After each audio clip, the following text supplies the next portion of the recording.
Today we are going to see the experiment number 2 for the CFD lab.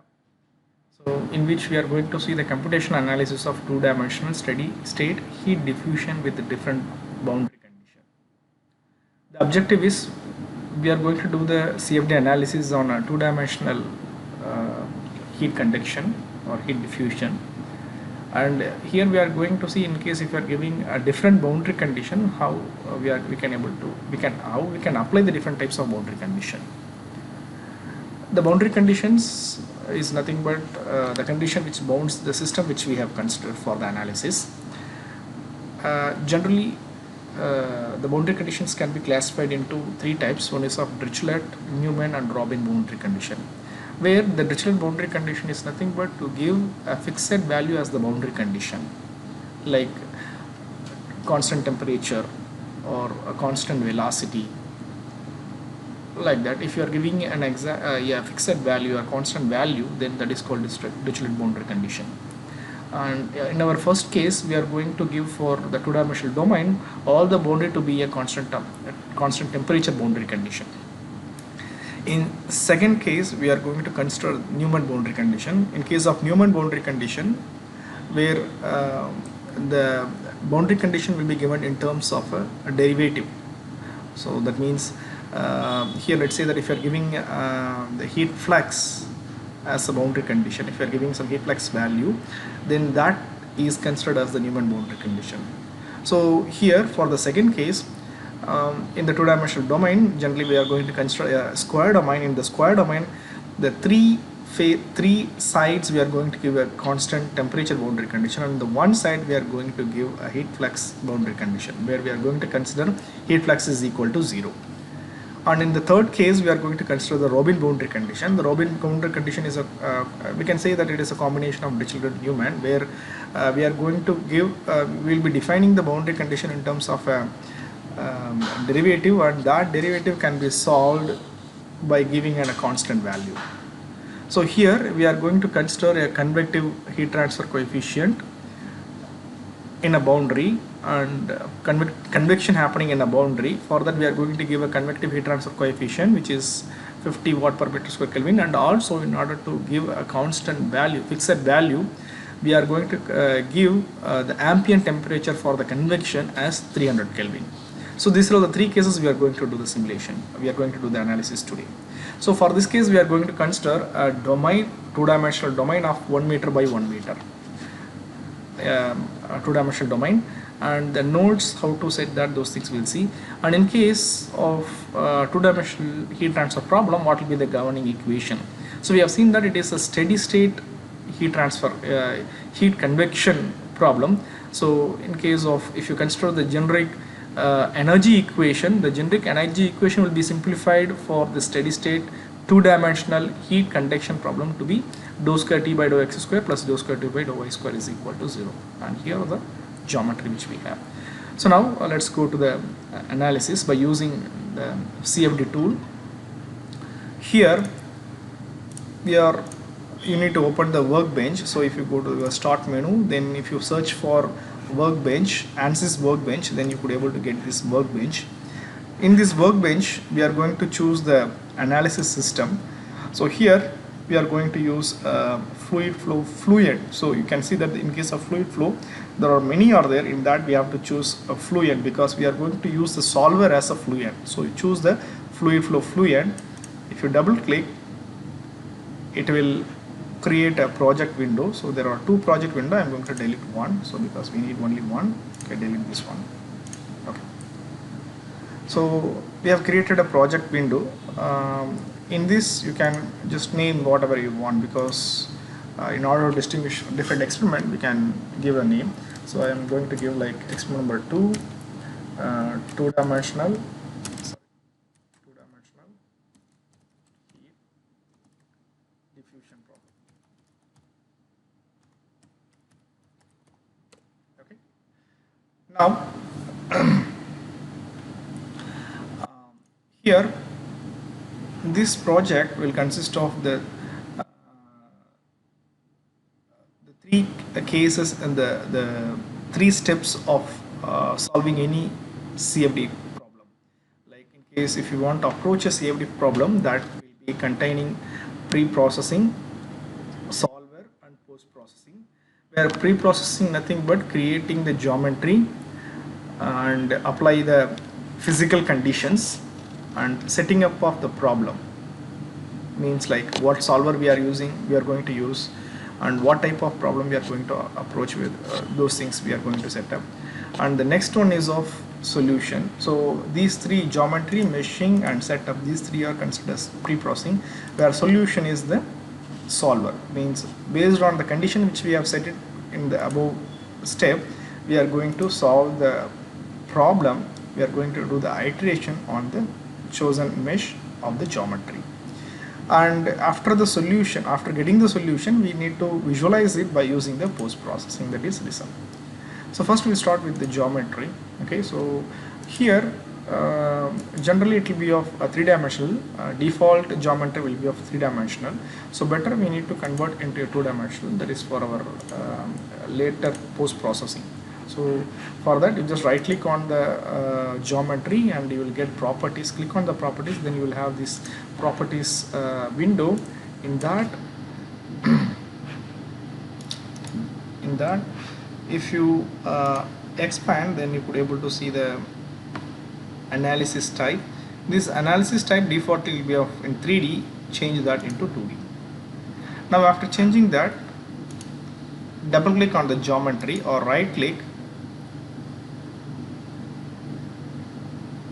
you will be having a new design modeler geometry. Click that one. You will have a design modeler like this, so which will be opening the design modeler. If you double click on the geometry, then it will open the design modeler. So this is the graphics user interface, and this is the tree outline which will give you the modeling option, and then you could able to do the sketching option. So choose the sketching and it will be showing you the coordinate system. In that we need to have a XY, we have to choose the XY coordinate, so choose the XY coordinate. Okay, and after choosing that, if you click on this if you right click and if you click on look at, that means in order to have the front view of the XY plane, you can click the look at option.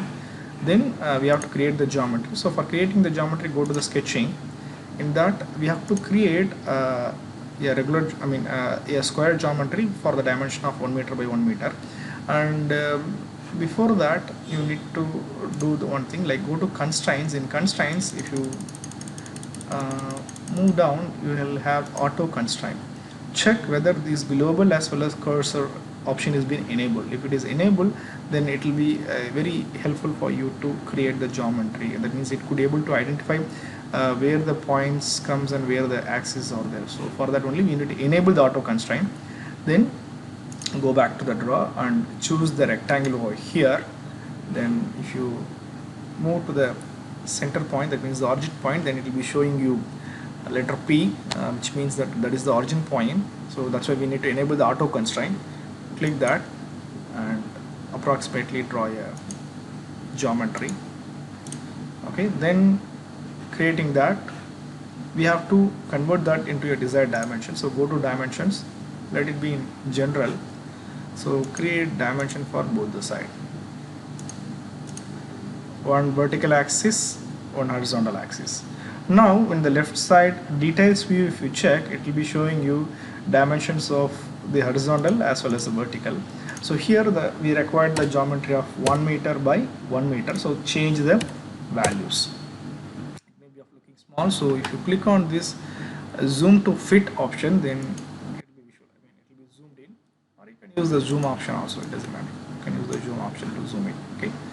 Now we have created the geometry for the required size. Now we need to convert that into a surface. Then only we could able to do the meshing on that. So for converting into a surface, we need to go to concept. Under the concept, choose surfaces from sketches. If you choose that, in the tree outline, in the modeling, you could able to see that there is a surface is being created. So the details of that is been listed out here. So there is a name for that, and it will be required to choose which object need to be converted into a surface. So choose any one of the line or edge in the object and apply as the base object. Then if you click generate, it will generate the surface. Okay, so now we have created the required geometry, and that is been converted into a surface. The geometry part is over. So let's see what is the next. So in order to check whether we have did the geometry correctly or not, if you check corresponding to the geometry, if there is a tick mark, that means we have done the geometry correctly. So the next thing, we'll go to the meshing. So double click on the mesh.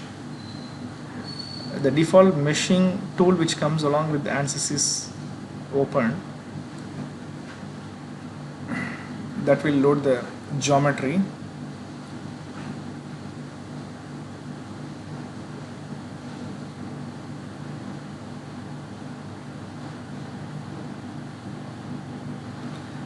The geometry which we have created, and again if you go for use the front view, or if you click on the Z axis, then you could able to see the front view of the XY plane. Now we need to convert, we need to do the meshing on this. So the meshing, there are different types. One is of face meshing. Face meshing means this is the surface. If you choose the surface and if you give the size for the minimum elemental size, then it will create the meshing, but that won't be giving you a uniform size. It will be of non-uniform size, and the mesh will be of non-uniform meshing. So in that case, the solution may not be perfect. So this is a very uniform geometry, so we can create a uniform mesh. So for that, what we can do is we can do the edge-based sizing. Edge-based sizing means we will be defining the values in these boundaries or in the edges, and based on that, the mesh will be created in the interior section. So in order to have the uniform mesh, we need to give all the four sides as a same value, constant value. So we'll do that. So for that, click on the mesh, right click, insert, and then sizing. Click that, then it will be creating a sizing. Now it will be asking you to choose the geometry, which geometry you wanted to do the sizing. Here we have decided to go for edge based sizing, so we have to select the edge. Now if you select, it will be choosing the entire face. So here is the edge selection filter, selection filter is there. The first one is of vertex, the point selection, second one is edge selection, third one is face selection, and fourth one is of body selection. So in case if you want to choose the entire body, then you can choose this one. If you choose the surface, then you can choose face, and if you want to choose edge, then you can use this option, and if you want to choose a point, then you can use this option. Now we'll choose edge based sizing, and we'll select all the edges. So for selection, we have to left click, and you have to select the control and then select, then only you could able to select all the four edges. So by clicking control, if you select all the four edges, then it will get selected and apply here in the geometry. The next one is we have to define the sizing for that. So for sizing, there are two options in case of this. One is of elemental size and another one is of number of divisions. So elemental size means, so for that particular edge, how many number of, what should be the elemental size, that's what we will be defining it. That means length divided by the element thickness will give you what is the what is the element size. If you want, you can directly define it over there. Then that the number of division will be very easier to define. So here we'll choose the number of divisions for this particular edge, and we will give 100 number of divisions. That means one edge should be divided into 100 divisions. So that means it will be end up with 101 number of nodes. Nodes means the connecting point, the points in the particular edge. So now after that, it's better to change the behavior into hard. So this soft and hard behavior is mainly in case if you are giving a value, and if that the system will create a default meshing. If the value which we are giving is larger than that of the default meshing, in case if the behavior is of soft, then the system will impose on the sizing, and it will give the system dimensions to that particular edge. And if we are giving it as hard, behavior is hard, whatever the value which we are giving, that will be considered as the sizing. That means whatever the sizing which we are giving to that, the mesh will stick to that. So we'll choose hard, and it is a edge based sizing. We have defined only in the edge, and this to be mapped to the interior surface. So for that we have to do the mapped face meshing. That means whatever the conditions defined in the boundary need to be mapped to the surface. So for that, right click on the mesh once again and go to the insert, and here you could able to see the face meshing. Okay, choose this face meshing, and again it will be asking you to choose the geometry. You have to select, because defaultly it will be in face selection, because we have to choose the face meshing. So select that. After selection it will be in green color, and then apply it here in the geometry. Now you can see that there is a tick mark in the face meshing. That means it has been done correctly. Now we have defined the size as well as we have mapped the edge to the face. Now we need to generate the mesh. If you click the generate mesh here, then it will create the mesh. So you can see here the mesh. So in this case we have considered a heat diffusion problem, so the mesh need not to be more fine. A normal mesh which we have created like this is sufficient to capture the values. You can see that it is a uniform mesh. You can zoom and also you can see that it is a very uniform mesh. Okay. Now the next step is we have to define what is the boundaries. So because we are going to give the conditions on the boundaries only, so once we define the boundary, on that boundary only we could able to give the conditions. Okay. So now we'll consider that each boundary as this one we'll consider as top, this one is bottom, and this is left, and this is right boundary. So first one we'll click the select the boundary. Before that you have to select the edge selection filter, and then you have to select the boundary, and then right click to the selection. Then you will have create named selection.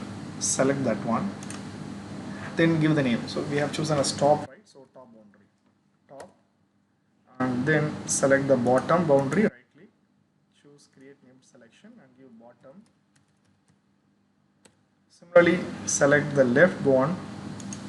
Right click, create named selection, left boundary, and similarly click on the right edge, right click, create named selection, then give the name as right.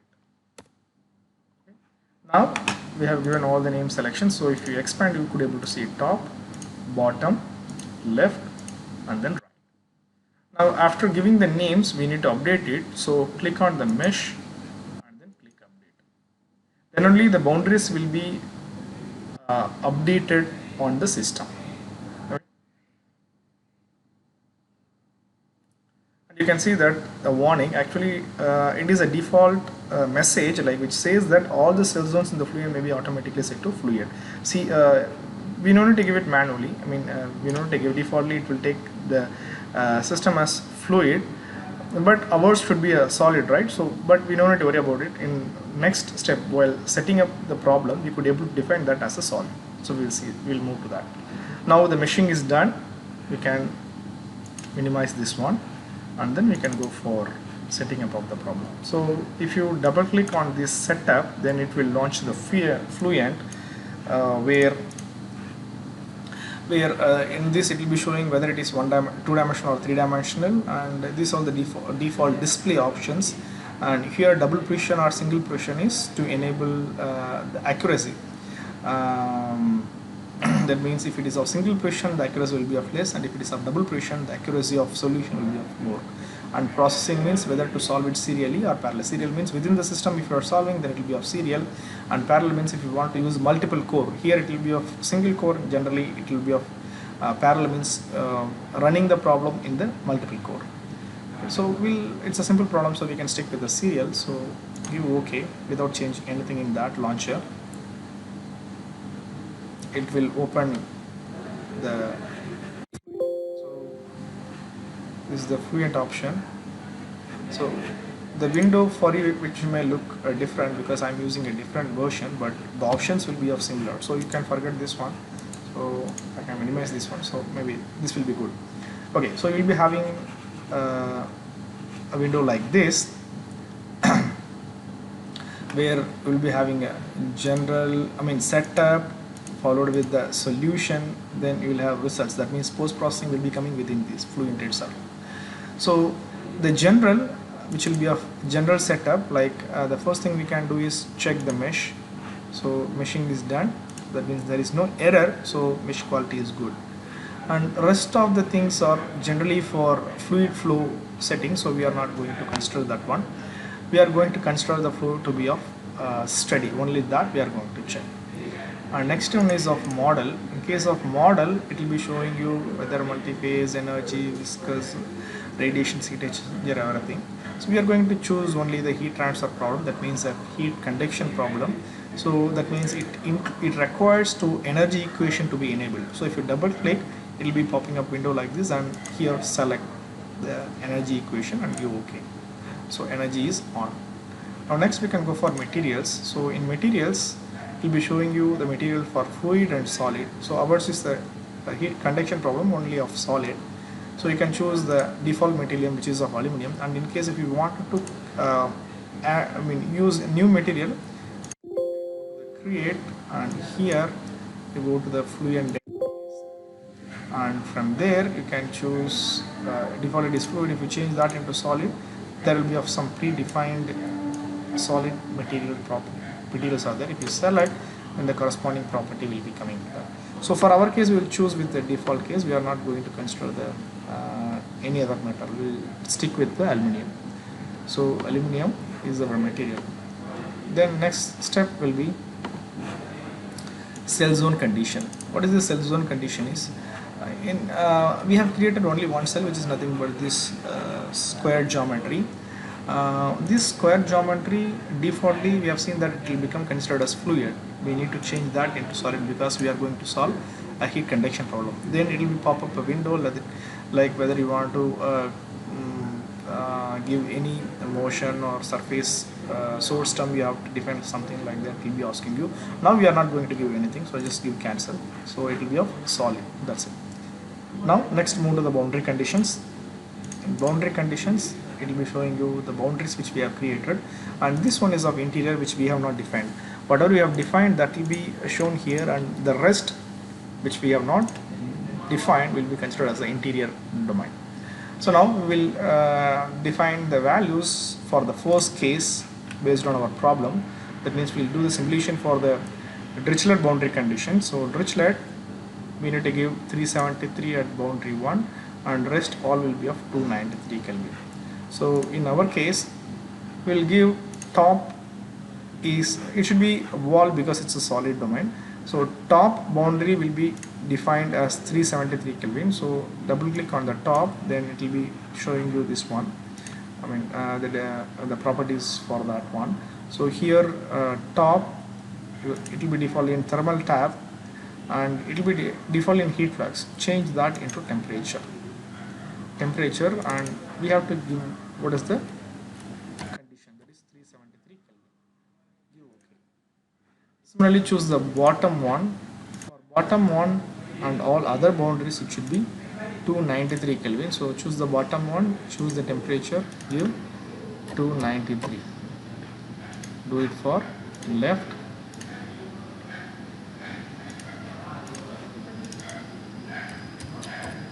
Default it will be in heat flux. Don't give the values in the heat flux.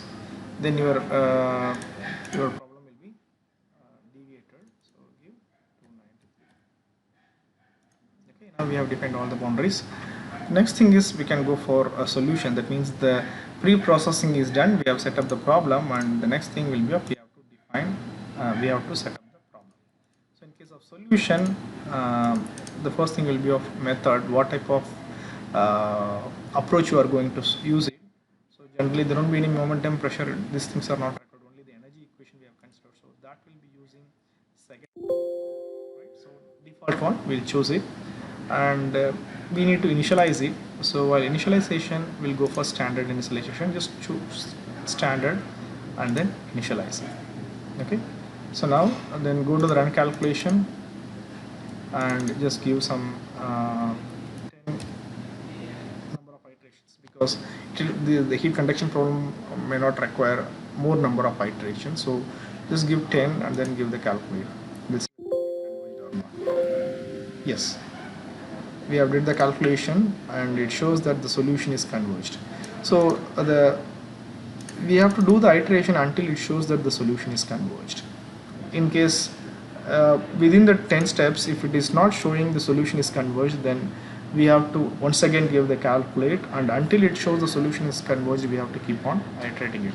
So what we are saying is the energy equation here only it is being considered, so that is been crossing the criteria which we have seen. What is the criteria is, so if you check on the monitors and the residual means the properties or the equation which we have considered, it may be showing you continuity, x velocity and y velocity, because this will be useful or used for fluid flow problem. In our case, we are going to only consider the energy equation. So the energy equation, the error criteria, we have set it as 1 in 10 power minus 6. That means from one iteration to another iteration, if the error is less than 1 in 10 power minus 6, then we can consider that solution is converged. Okay, so if you see here, the error is crossing 1 in 10 power minus 6, so that means that the solution is converged. Okay, now the solver part, the iteration part is done. We can go for results. The results means to post processing, to visualize the results. So here we'll double click on, if you click on the graphics, it will be showing you the different options. Choose the contours, and here if you choose the contours of temperature, it will be defaultly showing you the static temperature. Then if you click on the display, then it will be showing what is the temperature difference. So here it will be showing a line contour. If you enable this filled one display, then it will be showing you the temperature contour. So this is the temperature profile for the case 1, which is nothing but for the Dirichlet boundary condition of 373 Kelvin at one boundary, rest all will be of 293 Kelvin. So with this the simulation part, the analysis part is done. Then next is post processing. For post processing, you have to right click over here. You have to click here and right click and copy to clipboard. Okay, and if you go to your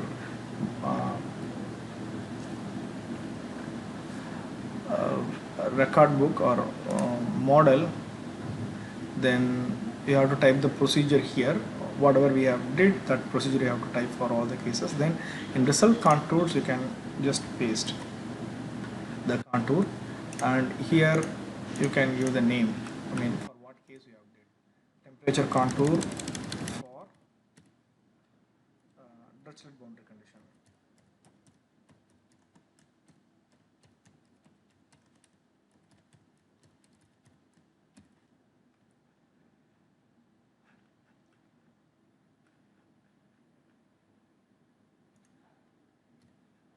Dirichlet boundary condition.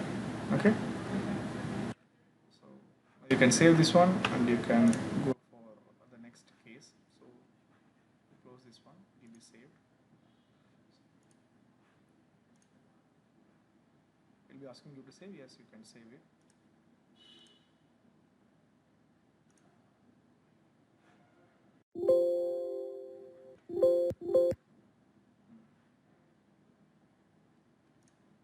The next case is applying the Newman boundary condition. For Newman boundary condition, we no need to go for new geometry. We can use the same geometry. So we are going to use the same mesh. Only thing is we are going to change the setup. So in this case,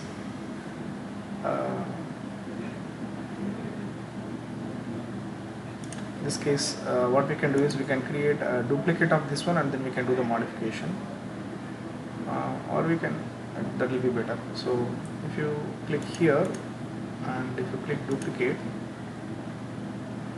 the same experiment will be duplicated here. So here you can rename it like rename it, and here you can say that this is of case 1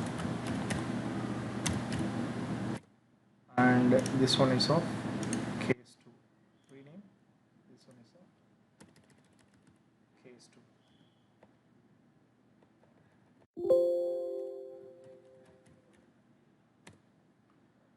So you need to open geometry meshing. You can directly open the setup, and here you don't have to set anything. We have set, and the same thing we are going to use it. So you can directly go to the boundary conditions,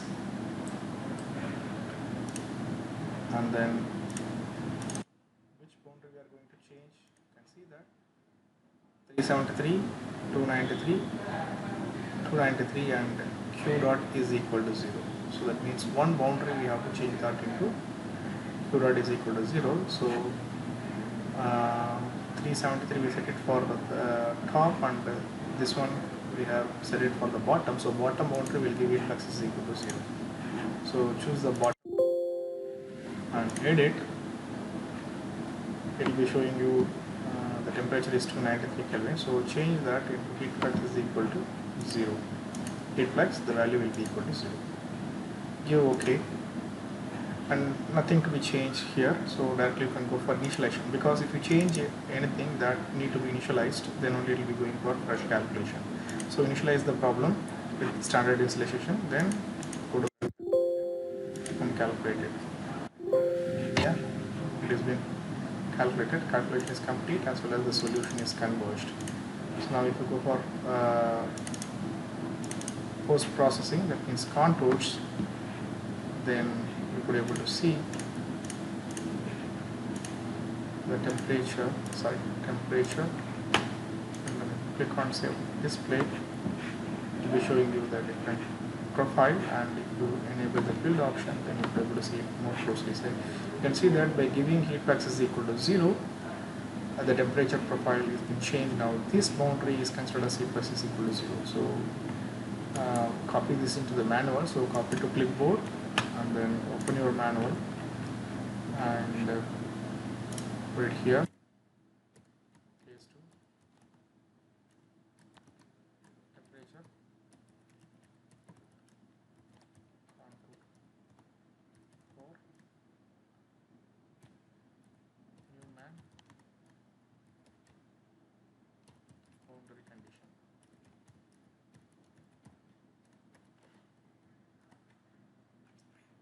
Okay.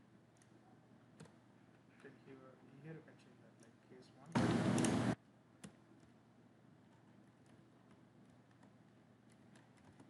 Temperature contours for Dirichlet boundary condition.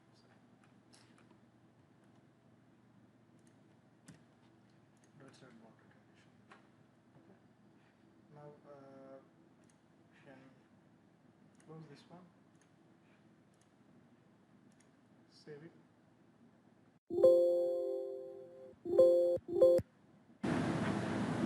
Again open the workbench. You need to do the third case. So again duplicate this one. Click here, and then duplicate it.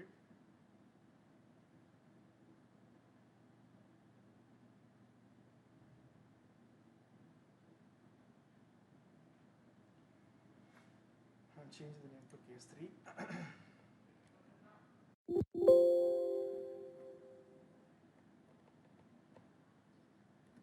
Case 3. So now you can directly click on the setup, give OK. You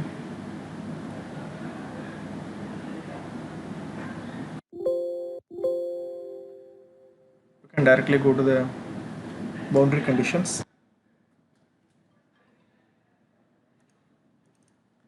Now the boundary condition should be, so here we check the third case, the Robin boundary condition. Boundary should be given as a convective boundary. So that means heat transfer coefficient is 50 and temperature is of 300 Kelvin. So choose the bottom and edit it, and here you have to choose convection. This is the third option, and here it is asking what is the heat transfer coefficient. We have seen that it is of 50 watt per meter square Kelvin, and the freezing temperature is given as 300 Kelvin. So default it is of 300 Kelvin. Okay, so don't give anything, just give OK, and once again initialize the problem, initialize it, and then run the calculation. Calculate.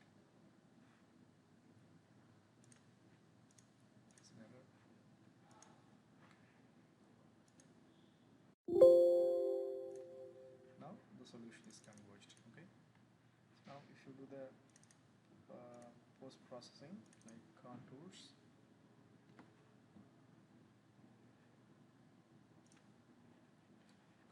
you choose the temperature, if you display this one, and you see this is the, for if you apply the third type of boundary condition, then you'll have a contour like that. Actually it is not similar to that the previous one, this is different. You can copy this and you can put it into your manual.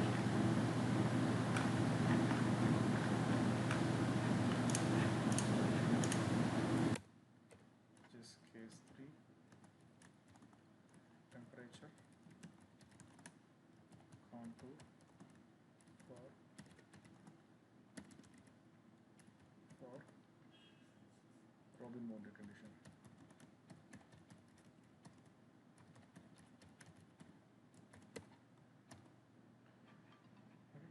Now we have 3 case, result 1, result 2, and then result 3.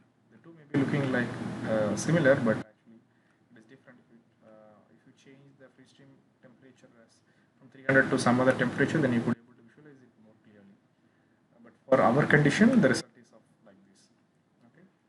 So now you can give the results, and you can give the inference, then you have to give the procedure, you have to type, you can give it in very briefly, like total it can be of some 10 to 12 points like that, from setup to the solver. Then this need to be uploaded into the FTP as an experiment. You can give the date and then which slot you are doing. Okay, so that you can give date. Now for the time being you just leave the date, but you can give the slot, which slot you are doing. So with this you upload the second experiment.